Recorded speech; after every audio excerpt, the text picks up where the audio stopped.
Well, in stage 4, you do what most businesses don't do.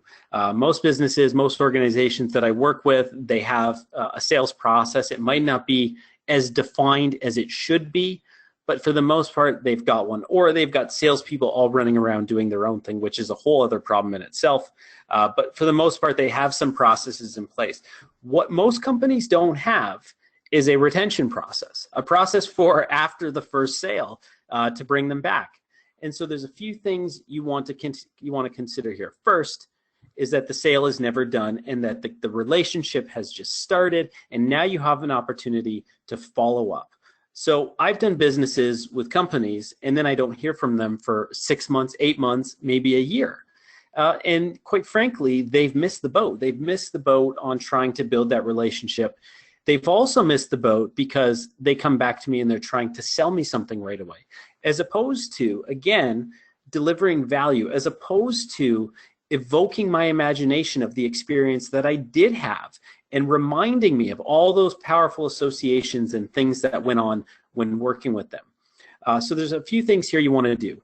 First, you want to, again, have a retention process that you can build, that you keep in touch with customers. You want to start to think about what happens after the sale, how many times are we reaching out, when are we reaching out, in what context, and we'll talk about that in a minute.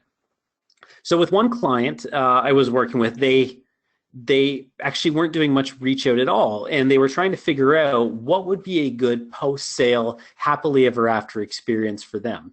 And with them, we came up with something we called the 90-45 rule. Now, this rule worked for their business, and it might be different for your business, but I'll explain what it was. They had set a simple rule that said no customer of ours could go 90 days without an in-person phone call. That was rule number 1.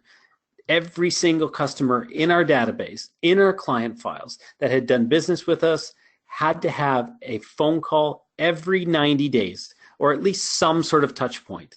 And the 45 part of that was our top 10% of customers, whether it was by value or whether it was by another metric, frequency, recency, whatever, our top 10% of customers could go no more than 45 days without an in-person meeting with one of our sales reps. Now, again, this is an example of a very specific company where that rule made sense.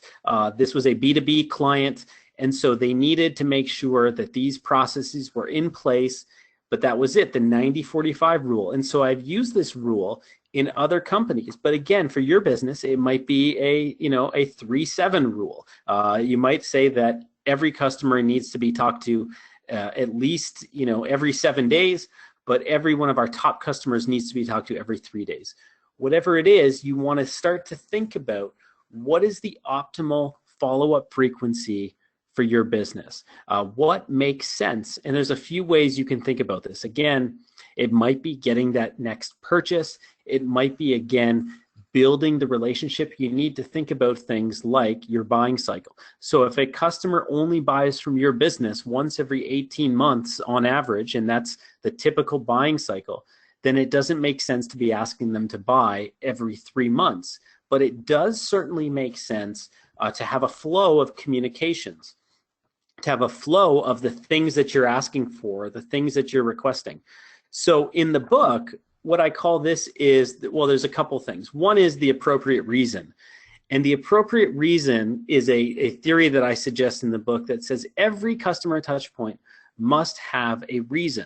Every time you reach out, there must be an appropriate request and appropriate reason. So again, just like the example I just gave, if your customer only buys once every 18 months, it's not appropriate to be asking for the next sale 3 months into the first project. But you might have, for example, a referral request after the first month.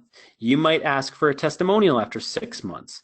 And so if you think about a carousel, and you think about the old carousels that would go around the carnival with the animals that would move up and down, but they're also moving around, all your customers are going to be at different stages.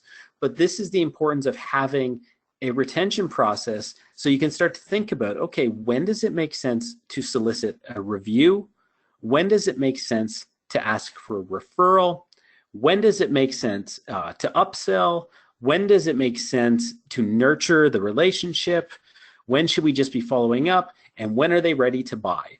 And these are the types of things that, again, not enough of us are thinking about, and we need to be thinking about, because this is how you build a retention process.